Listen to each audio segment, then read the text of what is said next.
요즘 비가 많이 오고 있습니다. 물론 우리나라는 장마라는 기간이 있었지만 너무 오랫동안 오니까 이런 말이 있더라고요. 이제는 이건 장마가 아니라 우기다. 이 동남아 지역에는 이 우기라고 해서 짧게는 한두 달, 길게는 더 오랜 시간 동안 계속해서 비가 내리는 시즌이 있는 것처럼 이거는 장마가 아니라 우기다. 근데 이 우기도 비도 그냥 조금씩 오는 게 아니라 지금 막 강물들이 다 범람할 정도로 또 침수가 되고 또 어떤 곳에서는 제방이 무너지고 산사태가 터질 만큼 큰 비가 오는 이 긴 시간들을 통과하면서 어쩌면 우리에겐 때로는 이런 고난기도 있겠구나. 이 고난기, 누구도 피할 수 없는 이 우기와 같이 우리 인생의 고난기가 모든 영혼들을 지치고 힘들게 만드는 그 시간 가운데 우리가 지금 있는 것이 아닌가. 코로나도 하나도 힘든데 그걸로 인하여 일어나는 경제적인 여파도 힘든데 비까지 이렇게 내리고 나면 또 얼마나 더 힘들어질지 그 이후 상상만 해도 더 마음이 먹먹해지는 이런 상황 한가운데서 저는 문득 이 시편을 묵상하게 됐어요. 이 시편은 한 그리스도인이 주님이 주신 그 음성과 영광을 받아서 고백하고 그 고백이 하나님께 응답되어져 있는 기록들이라고도 평가할 수 있을 것입니다. 그런데 이 시편 속에서 가장 많이 나오는 단어 중에 하나가 뭐냐면 이 응답이라는 단어를 쓰고 있다는 거예요. 왜 응답이라는 단어를 쓰고 있을까요? 그것은 이 고백을 하는 그리스도인의 인생 가운데도 고난기가 있었다는 거예요. 여러분, 응답이라는 건 고난이 있어야 가치가 있는 것입니다. 생각해 보세요. 살만할 때 우리가 응답이 필요한가요? 우리 자녀들이 잘 되는데 하나님이 우리 자녀들에 대해서 응답을 주기를 바라지 않는다는 거예요. 내 몸이 건강한데 하나님이 응답 주기를 바라지 않는다는 거예요. 내가 하는 직장 생활이 잘 되고 있고 사업이 잘 되고 있는데 하나님이 응답 주길 바라지 않는다는 거예요.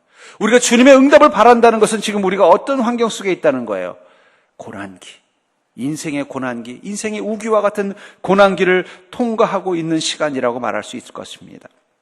그런 시간을 경험하는 그리스도인들, 그래서 시편 86편 6절부터 8절에서는 이렇게 말하고 있습니다. 여호와여, 나의 기도에 귀를 기울이시고 내가 간구하는 소리를 들으소서. 나의 환난 날에 내가 주께 부르짖으리니 주께서 내게 응답하시리이다. 주여, 신들 중에 주와 같은 자 없사오며 주의 행하심과 같은 일도 없나이다. 이 시편에서 주여라고 고백한 이 그리스도인을 한번 상상해 보세요. 하나님께서 그의 고백을 이 시편이라는 말씀을 통해 기록할 정도로 그의 믿음을 인정하셨다면 당연히 그들의 인생 가운데는 환난이 없어야 되는데 그런 믿음 가진 자에게도 환난이 있더라는 거예요. 놀랍지 않습니까? 우리는 늘 우리 인생에 고난과 환난이 있으면 우리가 믿음이 부족해서, 우리가 죄가 많아서, 우리가 어리석어서, 우리가 미숙해서라고만 생각하는데 적어도 이 시편에 하나님이 주목할 만한 그리스도인임에도 불구하고 그들의 인생 가운데 무엇이 있었다는 거예요? 환난이 있었다라는 거예요. 그리고 그들이 그 환난 가운데서 어떻게 했다는 것입니까? 내가 주께 부르짖으리니. 그러나 그들과 어쩌면 어리석은 그리스도인, 이 온전한 그리스도인과 어리석은 그리스도인의 차이점은, 성경에 기록되어 있는 믿음의 위인들과 그렇지 못한 그리스도인들의 차이점은 뭐냐면 그 환난 날에 무엇을 하냐는 거예요. 이 시편에 나온 그리스도는 무엇을 했다고 말하고 있어요? 내가 주께 부르짖으리니. 환난 가운데 기도했다는 거예요. 부르짖었다는 것입니다. 그러자 주께서 내게 응답하시리이다. 여러분들, 환난의 때 우리에게 필요한 것은 기도요. 그 기도 가운데 주님의 응답을 경험하는 기쁨이 필요한 것입니다. 어쩌면 지금은 우리가 기도하지 말라고 해도 기도가 나올 수밖에 없어요. 저도 자다가도 문득 잠이 깨면은요, 무릎 꿇고 기도합니다. 아유, 하나님, 이거 지금 세상에 이거 어떻게 합니까? 아유, 하나님, 우리 아무개 성도님 지금 어떻게 합니까? 어떨 땐 저도 모르게 자다가 잠이 번쩍 깨면은 저도 모르게 기도가 나와요. 하나님이 안 도와주시면 이거 어떻게 해요? 막 걱정이 되는 거예요. 어쩌면 지금 우리 시대가 지금 이 상황이 우리가 기도하지 말라고 해도 기도할 수밖에 없는 상황 한가운데서 지나가고 있다는 거예요. 이 고난의 시간들을. 이 고난기를 우리는 기도하면서 하나님의 응답을 구하면서 기도하면서 통과할 수밖에 없다면 이 고난기를 통과하는 우리에게 하나님의 응답은 어떤 특징이 있냐는 것입니다. 저는 오늘 본문을 통해서 여러분들이 지금 우리 인생의 그 고난기, 이 어렵고 힘든 시간, 근심할 수밖에 없고 기도할 수밖에 없는 이 시간 가운데 하나님의 응답이 임하는 복된 자가 되기를 주의 이름으로 축복합니다. 그렇다면 지금 우리에게 임하시는 주님의 응답은 어떤 특징이 있는가? 첫 번째로 그것은 바로 하나님의 응답은 인생의 고통에 대한 응답이라는 것입니다. 절 따라해 볼까요? 하나님의 응답은 인생의 고통에 대한 응답이다. 우리 5절을 한번 볼까요? 내가 고통 중에 여호와께 부르짖었더니 여호와께서 응답하시고 나를 넓은 곳에 세우셨도다. 고통 중에 여호와께 부르짖었다라고 말하고 있습니다. 아까도 말한 것처럼 우리에게 응답이 필요한 시간은 다른 말로 필요하면 우리가 지금 고통 중에 있는 시간이라는 뜻이겠죠. 고난이 있기 때문에 우린 주님의 응답이 너무나 갈급한 것입니다. 창세기 12장 1절부터 2절에 보면은 하나님이 아브라함을 처음 만나서 그를 축복한 내용이 나옵니다. 여러분 너무나 잘 알겠지만 한 번 더 읽어드릴게요. 여호와께서 아브라함에게 이르시되 너는 너의 고향과 친척과 아버지의 집을 떠나 내가 네게 보여줄 땅으로 가라. 내가 너로 큰 민족을 이루고 네게 복을 주어 내 이름을 창대하게 하리니 너는 복이 될지라. 하나님이 이 말씀을 하신 이유가 뭘까요? 저는 이것을 묵상하다가 어쩌면 이것은 아브라함의 고통 중에 하나님이 주신 응답일 수 있겠구나 하는 생각이 들었어요. 우리가 생각하기에는 아브라함의 삶에 아무 문제가 없었는데 하나님이 문득 오셔가지고 너는 고향 친척과 아버지 집을 떠나서 내가 보여줄 땅으로 가라. 내가 너로 큰 민족을 이루고 내게 복을 주어 내 이름을 창대하게 하겠다고 말씀하신 게 아니라 아브라함의 삶 가운데 고통이 이미 있었다는 거예요. 그 위에 11절에 보면은 그의 아버지가 하란 땅에서 돌아가십니다. 그 뒤에 이 말씀이 있는 걸로 봐서는 그가 더 이상 하란 땅에 머무를 수 없는 그의 고향과 친척과 아버지 집을 머무를 수 없는 어떤 사정, 고통이 있었을 것 같아요. 또 하나는 뭡니까? 그 말 밑에 내가 너로 큰 민족을 이루고 아브라함에게는 자녀가 없었어요. 이때만 해도. 다시 말해서 이 창세기 12장 1절과 2절은 단순한 축복이 아니라 고통 가운데 있는 아브라함을 향하신 하나님의 응답이었다는 거예요. 아브라함은 그 응답을 듣고 어떻게 한 것입니까?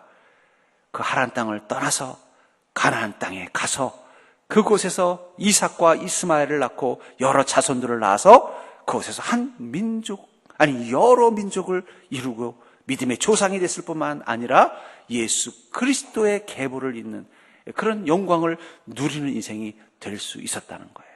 지금 그러면서 창세기 12장 1절과 2절은 그냥 아브라함의 축복의 음성을 들은 게 아니라 자신의 환난과 고통 한가운데서 들은 하나님의 응답이었다고 생각합니다. 근데 오늘 본문에 보면은 하나님의 응답을 뭐라고 말씀하고 있어요? 5절에 내가 고통 중에 여호와께 부르짖었더니 여호와께서 응답하시고 나를 넓은 곳에 세우셨다. 하나님의 응답이 뭐라고 말하고 있어요? 고통 가운데 부르짖는 내 기도 가운데 하나님의 응답하신 결과가 뭐라고 말씀하고 있습니까? 나를 넓은 곳에 세우셨다. 왜 넓은 곳에 세우셨다라고 말했을까요? 아마 이 시편 118편은 아마 다윗의 고백이라고 보고 있는데 다윗은 평생을 군인과 왕으로 살았던 사람입니다. 그렇기 때문에 그는 많은 시간을 전쟁터에서 적과 싸울 수밖에 없는 인생을 살았어요. 그런데 적과 싸울 때 가장 위험한 곳이 어딘지 아세요? 골짜기를 통과할 때예요. 왜냐하면 이 골짜기를 통과할 때는 적이 어디 매복되어 있는지도 모르고 아군들이 일렬로 쭉 도열되어 있기 때문에 적과 싸우기가 쉽지 않은 거예요. 그렇기 때문에 만약에 적이 매복해 있다가 앞을 가로막고 뒤를 가로막고 좌우 골짜기 위에서 화살을 쏘면은요, 아무리 강력한 군대라도 거기서 멸망할 수밖에 없는 거예요. 그래서 이 골짜기를 통과할 때는요, 늘 미리 전위대를, 수색대를 미리 보내서 적이 있는지 없는지를 확인한 다음에 안전하다고 판단돼야만 골짜기를 통과하는 것이에요. 그러나 넓은 곳은 어떠냐면 넓은 곳에 있으면 먼저 저쪽에서 적이 오는 게 보여요. 어디서 오는지도 보이고 몇 명이 오는지도 보이고 또 저 적을 감당할 만하면 어떻게 싸울지도 준비가 될 수 있고 적을 감당할 수 없으면요 어디로 도망가야 되는지도 보인다는 거예요. 그러니까 이 골짜기와 넓은 곳은 바로 적과의 관계에서 내가 유리한 자리냐 불리한 자리냐를 뜻하는 의미를 가지고 있다는 것입니다. 어쩌면 이 고난 시기라는 것은 우리에게 마치 그 다윗이 군대를 이끌고 골짜기를 통과하는 시간과 같은 거예요. 그래서 시편 23편에 뭐라고 말하고 있어요? 내가 사망의 음침한 골짜기로 다닐지라도.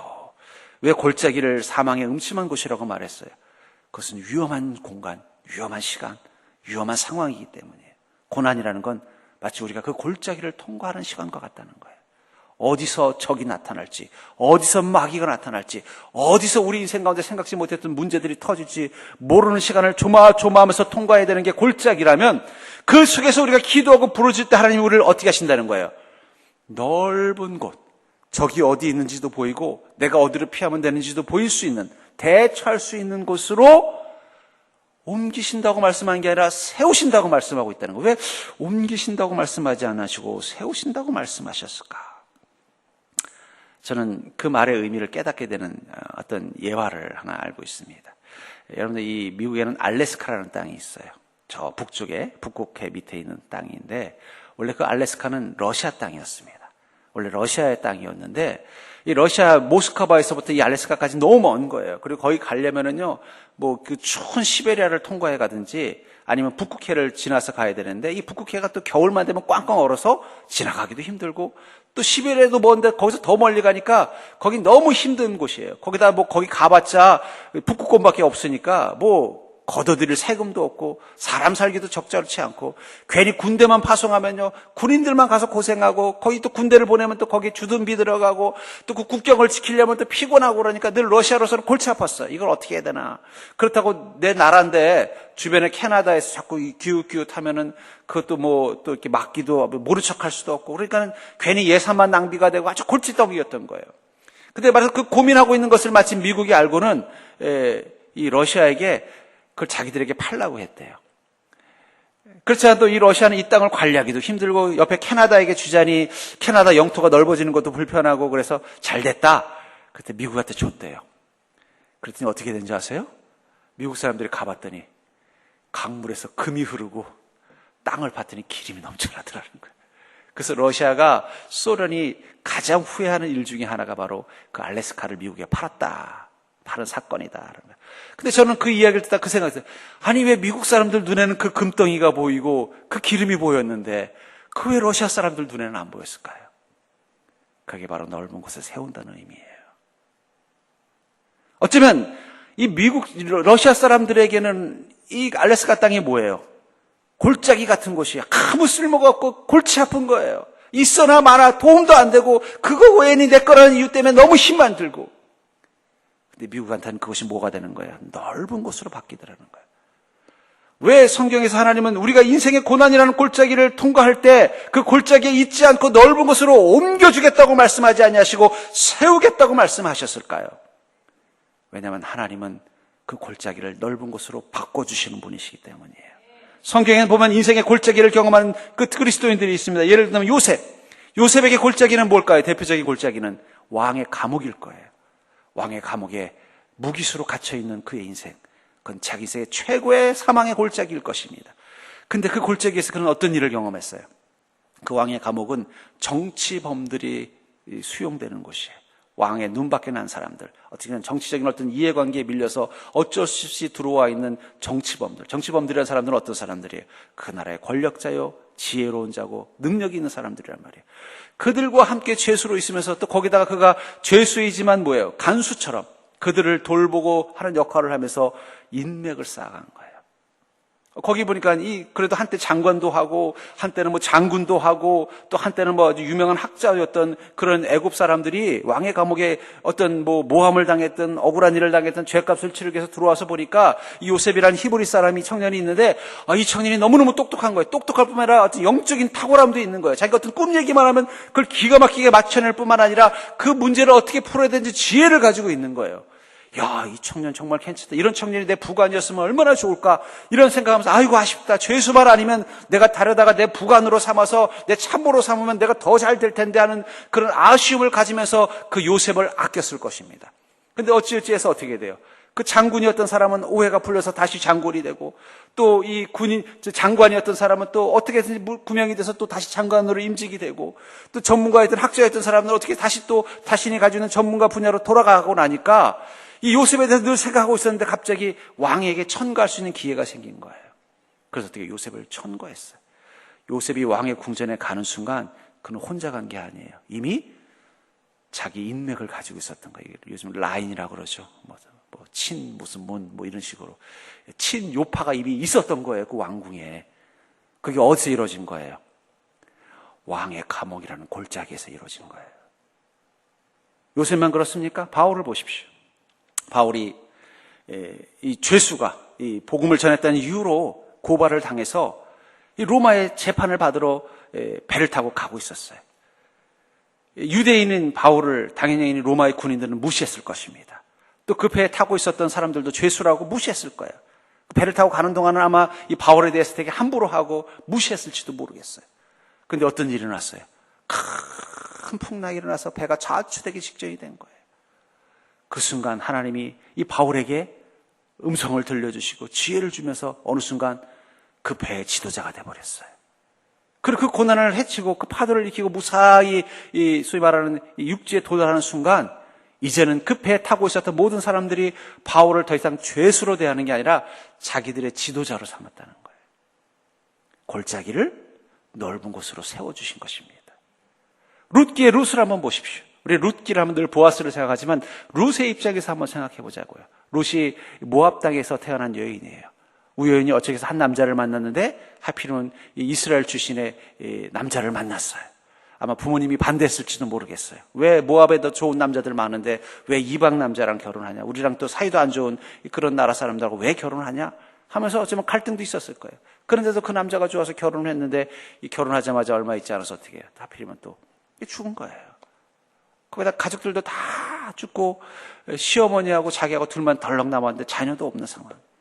시어머니가 살다 못하 나는 돌아가야 되겠다 해서 두 며느리 중에 한 명은 오르반은 거기 머물게 하고는 아마 룻도 고민했을 거예요. 다시 친정으로 돌아갈까. 근데 차마 돌아갈 마음이 없는 게 분명히 부모님 반대하고 왔으니 또 얼마나 또 돌아가기 면목이 없게. 거봐라, 또 왜 그 이스라엘 유대 남자 만나가지고 그 고생을 하고 있냐 하면서 오히려 그런 것도 자존심 상하고 또 어쨌든 그 유대 집안, 이스라엘 집안에 결혼을 해서 하나님도 믿게 된 믿음도 지키고 싶은데 이 모압 지방에 있으면 못 지킬 것 같으니까는 고생할 각오하고 베들레헴 간 거예요.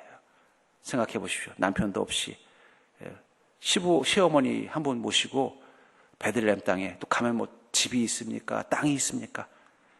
남의 피우는 남의 하는 농장에 가서 품꾼으로 일해서 그거 가지고 근근히 어머니 시어머니 모시고 살아야 되는 그 힘든 시간들. 어쩌면 이 룻에게 이 베들레헴은 자기 인생의 가장 깊은 골짜기일 수밖에 없다는 거예요. 어머니 앞에서는 씩씩한 척하지만 아마 뒤에서는요 눈물 흘리면서 매일매일 고단한 삶 앞에 괴로웠을 거예요. 그러나 어쨌든 하나님을 알게 된 그 믿음으로 무릎 꿇고 기도하는 순간 하나님은 그 골짜기를 어떻게 바꾸셨어요? 거기서 보아스라는 남자를 만나서 결혼을 하고 아이가 생기고 그리고 다윗의 외할머니, 증조할머니가 되는 놀라운 은혜를 경험하게 되더라는 거예요. 그게 바로 하나님이 넓은 곳으로 세우시는 의미입니다. 그러니까 여러분들 우리가 인생의 그 골짜기 가운데서 기도할 때 하나님 제가 이 골짜기를 좀 벗어나게 해주셔라고 기도하는 게 아니에요. 하나님 이곳이 더 이상 골짜기가 아니라 하나님이 약속하신 넓은 곳이 되게 해주시옵소서. 하나님이 나를 이 골짜기 가운데 보내신 것은 이 골짜기 가운데서 죽게 만드시는 것이 아니라 멸망하게 만드는 것이 아니라 이 골짜기를 통해서 하나님이 나를 더 넓은 곳에 세운 인생인 것을 확인하게 만들어주는 것. 그게 하나님이 우리에게 응답하시는 방법이라는 거예요. 혹시 여러분들 중에 지금 인생의 골짜기 가운데 힘들어하는 분이 있다면 이렇게 기도하시기 바랍니다. 주님, 이곳이 골짜기가 아니라 내 인생의 넓은 곳이 되게 하여 주시옵소서. 이곳이 내게 고통을 주고 절망을 주고 낙심을 주는 곳이 아니라 하나님의 은혜와 능력과 내게 하신 약속들이 이루어지는 기회가 될 수 있도록 하나님의 응답의 장소가 될 수 있도록 축복하여 주시옵소서. 그렇게 기도하는 자가 되기를 주의 이름으로 축복합니다. 두 번째로 우리 인생의 고난기에서 하나님의 응답은 어떤 특징이 있습니까? 그것은 바로 하나님의 응답은 하나님이 내 편임을 경험하게 해준다는 것입니다. 절대로 해볼까요? 하나님의 응답은 하나님이 내 편임을 경험하게 한다. 6절과 7절을 보시면 여호와는 내 편이시라 내가 두려워하지 아니하리니 사람이 내게 어찌할까? 여호와께서 내 편이 되사 나를 돕는 자들 중에 계시니 그러므로 나를 미워하는 자들에게 보응하시는 것을 내가 보리로다. 계속해서 반복해서 여호와는 내 편이다라고 강조하고 있다는 것입니다. 사람이 어떤 어려움 가운데 있으면요 자기도 모르게 외로워집니다. 살만할 때는 외로움을 못 느끼는데 힘들면 외로워지는 거예요. 근데 유치원 애들도 그래요. 꼬마 애들도요. 자기들끼리 놀다가 싸움이 생기잖아요. 그래서 막 서로 둘이 싸우는데 나랑 싸우는 애가 더 힘이 세거나 아니면 그 애 편이 돼서 같이 나를 공격하면요. 쓱 주변을 둘러봐요. 왜 둘러볼까요? 어디로 도망갈까 보는 게 아니라 내 편 좀 어디 있나 보는 거예요. 내 편이 없으면요. 그럼 그 다음부터는 위축이 되는 거예요. 근데 만약에 내 편이 있으면 뒤에 돌아봤더니 아빠가 와 있는 거예요. 그러면 갑자기 힘이 나가지고 어떻게 돼요? 더 그냥 자기랑 싸우던 애한테 막 소리 높여서 너희는 뭐 없잖아. 우린 있어. 하면서 더 막 자신감이 넘치는 거예요. 그 힘의 근원이 어디서 본다는 거예요? 내 편이 있느냐 없느냐에서 온다는 거예요. 우리가 어려움을 겪으면요. 내 편이 없는 것처럼 느껴진다는 거예요. 그런 우리 인생 가운데서 뭐라고 말씀하시는가? 하나님이 내 편이 되어주신다는 거예요. 성령님은 나와 함께 하신 하나님, 늘 내 편이 되어주신 하나님인 것을 기억하시기 바랍니다. 왜 하나님께서 성령 하나님으로 우리 가운데 계시느냐? 내 편 되어주려고, 어떤 순간에도 내 편이 되어주시려고 나와 함께 계신 것입니다. 그러니까 여러분, 믿음의 눈으로 뒤를 돌아보십시오. 누가 계셔요? 내 편이 계셔요.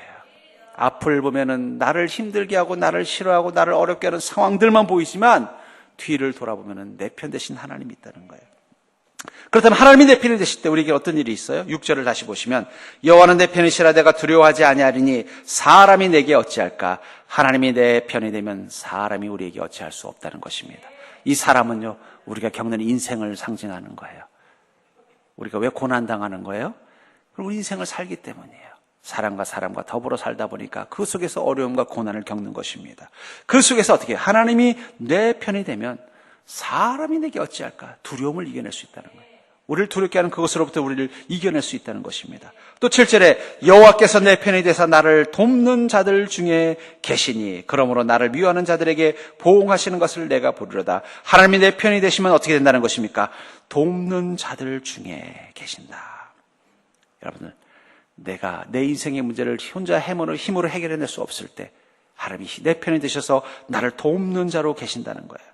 근데 더 재미있는 표현은 뭐냐면 그 다음에 나를 미워하는 자들에게 보응하시는 것을 내가 보리로다. 그냥 돕는 게 아니라 어떻게 한다는 거예요? 나를 미워하는 자들, 내 인생의 고난과 문제와 원수들 앞에서 어떻게 해요? 보응하시는 것을 보게 된다. 이것을 시편 23편에서 다윗은 이렇게 말하죠. 주께서 나를 내 원수의 목전에서 내게 상을 차려주시고 기름을 내 머리에 부으셨으니 내 잔이 넘치나이다. 다윗에게 상을 차려주신 하나님, 기름을 그 머리에 부어주시고 그 잔이 넘치게 하신 그 하나님은 어디서 했다고 말하고 있어요? 원수의 목전에서 했다는 거예요. 여러분, 막장 드라마들 좋아하시죠? 저는 별로 좋아하진 않지만 가끔씩 이렇게 지나가는 편에서 보면은 막 주인공이 막 그 주인공을 미워하고 시기하는 사람들의 모략위에서 아주 코너에 몰릴 때가 있어요. 그러면 보통 그 주인공을 괴롭게 하는 원수들은 혼자 오지 않고요, 떼거리로 와가지고 막 공격을 합니다.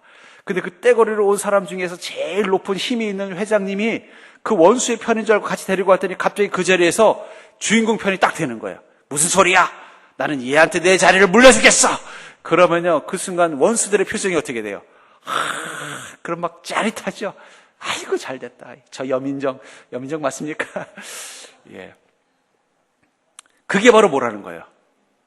주께서 원수의 목전에서 내게 상을 베풀어 주시고 내 머리에 기름을 부으시고 내 잔을 넘치게. 얼마나 짜릿합니까? 주님이 어디 숨어 계셔요? 원수들 뒤에 숨어 계신다는 거예요. 그 원수들이 착각하고 있는 거예요. 하나님도 내 편이야. 그래서 마귀가 뭐라 그래요? 하나님도 너를 버렸다. 그 말은 뭐예요? 하나님도 내 편이라는 거예요. 너의 하나님이 어디 계시니? 그 말은 무슨 말입니까? 하나님도 내 편이라는 거예요. 하나님 네 편이 아니라는 거예요. 근데 하나님이 마치 마귀 뒤에서, 고난 뒤에서 그 고난 편인 것처럼 서 계시다 갑자기 결정적인 순간에 뭐라고 말한다고? 아니, 나는 성도의 편이야. 전 여러분들 그 은혜를 누리는 자가 되기를 주의 이름으로 축복합니다. 그래서 뭐라고 말했어요? 보응하는 것을 내가 보리로다. 본다는 말이 히브리어로 라라는 단어를 쓰는데 이 말은 깨닫는다는 뜻도 있어요. 그 본다는 게 뭐예요? 깨닫는. 나는 원수들에 둘러싸여져 있는 줄 알았더니 그 원수들 한가운데 누가 계신 거예요? 내 편에 계신 하나님이 계시는 게 보이는 거예요. 그게 바로 믿음의 눈의 힘이라는 것을 기억하시기 바랍니다. 그것을 보면은요, 그 순간 어떻게 돼요? 내가 어떻게 주님의 은혜 가운데 내 이 고난의 시간을 피할 수 있는지 지혜가 생긴다는 거예요. 야곱이 그의 가족들과 세겜 지역에서 편안하게 안전하게 살고 있었어요. 근데 그만 그 세겜족과 야곱의 자녀들 가운데 갈등이 생겼고 그 가운데서 야곱의 자녀들이 세겜성 전체의 모든 사람들을 다 죽여버리는, 어떻게 보면 소위 살상극을 벌인 거예요. 근데 문제는 뭐냐면 이 세겜족은 이 세겜성에만 산 게 아니라 같은 종족과 또 가까운 이웃 부족들이 주변에 다른 성에서도 마을에서도 다 살고 있어서 소위 연합 공동체를 만들고 있었다는 거예요. 그 한가운데 세겜성이 있었다는 거예요. 근데 이 세겜성에서 이런 비극이 일어났으니까 그것도 같은 세겜족끼리 싸운 게 아니라 이 야곱이라는 그 히브리인과 이 세겜족과의 싸움이라면 그 주변에 같은 세겜족과 혈연 관계를 맺고 있었던 다른 그 세겜족도 있을 거고 또 가나안족들은 어떻게 할까요? 누구 편을 들겠어요? 당연히 세겜족 편을 들게 된 거예요. 이게 참 난감해진 거예요. 물론 세겜족이 잘못했어요. 그들이 한 행위가 너무나 악한 건 맞습니다. 그러나 그 일을 해결하고 난 결과가 어떻게 되는 거예요? 이제는 우리 가족이 꼼짝없이 죽게 생긴 거예요. 이 가나안 땅에 피할 데도 없고 피하려면 다른 그 성들이 있는 지역을 통과해야 되는데 거긴 이미 이 세겜족과 친척관계, 인척관계 다 동맹관계에 있는 사람들을 통과해야 된단 말이에요. 너무나 막막한 시간인 거예요. 그냥 세겜성 안에서 버티고 있다가 어느 순간 결국은 죽을 수밖에 없는 그 절망의 순간 한가운데서 야곱은 무릎 꿇고 기도합니다. 하나님, 제가 이 인생의 골짜기 어떻게 피해야 됩니까? 어떻게 통과해야 됩니까? 그때 하나님께서 그의 마음 가운데 이렇게 말씀하세요. 너는 베델로 돌아가라. 거기서 나에게 제단을 쌓고 나에게 예배를 드려라. 그 음성을 듣는 순간 야곱은 자녀들을 불러서 그럽니다. 우리가 이 문제 가운데 피할 수 있는 방법은 오직 하나다. 하나님께 피하는 것이다. 하나님께 피하기 위해서 우리는 베델로 가자. 그랬더니 아마 아들 중에 한 명이 그랬을 거예요. 아마 제일 큰 아들이 그랬을 수도 아유, 아버지, 그 베델까지 가려면 이 세겜족하고 친척 관계인 다른 성을 통과해야 되는데 이 성 안에 있어도 우리가 살까 말까 두려운데 여기서 나와가지고 끌고 가다가 만약에 그 성을 옆을 지나가는데 그들이 군대를 끌고 오면 우리는 통과도 못하고 죽어요. 어떻게 해요? 그래도 야곱은 그랬어요. 그래도 우리에게 피할 길은 하나님밖에 없다. 하나님 어젯밤에 내게 응답하셨다. 여기 있으면 너 죽는다. 여기 있으면 너희 가족들 망한다. 나랑 같이 내게로 다시 와라. 베들로 와라. 하나님 말씀하셨다. 우리는 주님께 피해야 돼. 그 말을 듣고 야곱의 가족들은 용기를 내서 어떻게 해요? 그 식솔들과 양들을 이끌고 베델까지 가는 거예요. 가는 과정 가운데 옆에 있는 성, 지나가는 그 마을들은 다 세겜족 사람들, 세겜과 동맹을 가진 사람들, 이 야곱의 가족들이 아니라 세겜 사람들하고 친한 사람들이만 사는 그 마을 옆을 통과해만 했다는 거예요. 근데 놀랍게도 아무도 그들을 건드리지 않았다고 말하고 있습니다. 왜 그렇습니까? 하나님께 피했기 때문에 가능한 거예요. 그 뒤에 어떻게 됐을까요? 야곱의 가정이 그 뒤에 세겜 사람들과 그 동맹들하고 싸웠다는 얘기 하나도 없어요. 왜 그럴까요? 하나님이 편이 되어주니까 감히 어떻게 사람들이 건드리겠습니까? 세겜 사람들이 겁을 먹은 거예요. 그 가나안 사람들. 야, 저 야곱의 가족은 건드리면 안 되겠다. 너무 세다. 야, 저렇게 그냥 세겜성을 다 멸망시키고도 겁 없이 가족들을 이끌고 지나다니는 거 보니까 저 사람들 건드리면 큰일 나겠다. 아무도 못 건드리는 존재가 돼버렸다는 거예요. 그 출발이 무엇이라는 거예요? 바로 하나님께 피하는 믿음. 여러분, 인생의 골짜기, 우리 가운데 때로는 이 마치 야곱이 그 세겜성 주변에서 일어나는 그 막막한 상황, 모든 적들 가운데 둘러싸여 있어서 어디로 피할 길도 없을 것처럼 보이는 그 막막한 상황일수록 우리에게 주시는 주님의 최고의 응답은 바로 여호와께 피하라는 그 말씀이라는 거예요. 여호와께 피하는 사람이 사람을 신뢰하는 것보다 나으며 여호와께 피하는 것이 고관들을 신뢰하는 것보다 낫다라고 말씀하고 있다는 것을 기억하시기 바랍니다. 그렇기 때문에 여러분들, 이제 우리 인생의 고난기에 우리가 피해야 할 것은 여호와입니다. 지금 이 고난기에 우리에게 필요한 것은 바로 주님께 피하는 믿음. 어떤 것이 주님께 피하는 믿음인지 얻는 믿음의 지혜가 필요한 시간입니다. 여러분, 지금은 우리가 사람을 의지할 때가 아닙니다. 지금은 고관을 의지할 때가 아닙니다. 오직 하나님께 피해야 됩니다. 여러분들이 주님께 피할 수 있는 믿음으로 나아가는 걸음 되기를 주의 이름으로 축복합니다. 이 말씀을 준비하면서 하나님이 저에게 주신 은혜의 찬양이 있었어요. 우리 그 찬양을 함께 묵상하기를 원합니다.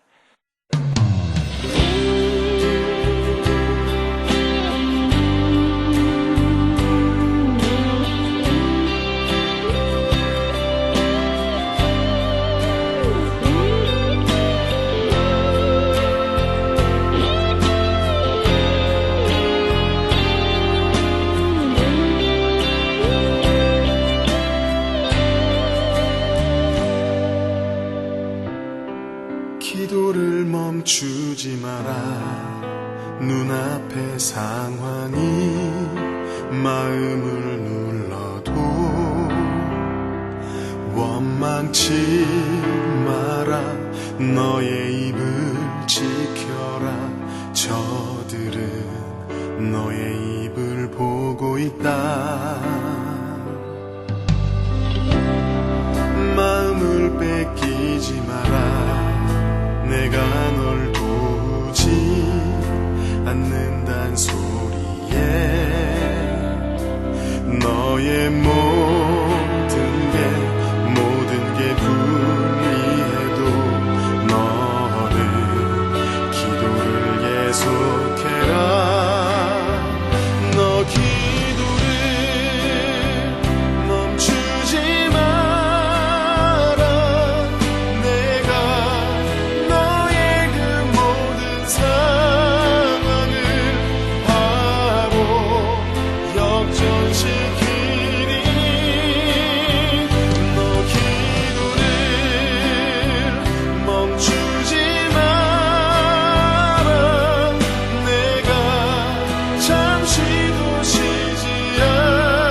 역전되리라. 이제